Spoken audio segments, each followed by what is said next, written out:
Here's how to create a mini you in a snow globe. Step 1. Download an image of a snow globe off the internet. Step 2. Record 2 clips. Clip 1. Record a video of yourself with your hands stretched out. Clip 2. Record a video of yourself sitting down and imagine you're in a snow globe. Import the image of the snow globe into InShot.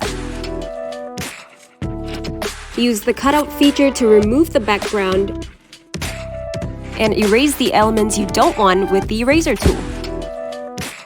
Once that's done, go ahead and export the image.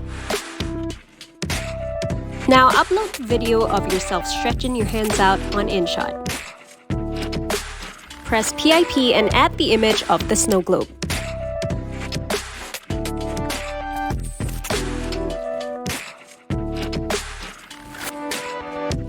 While you're still in PIP, upload the video of Mini You. Flip the video and use the cutout feature to remove the background.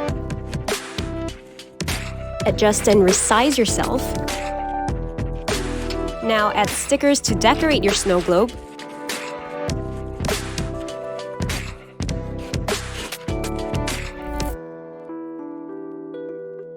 And there you have it, a festive video of Mini You in a snow globe. Don't forget to like and subscribe to InShot on our socials.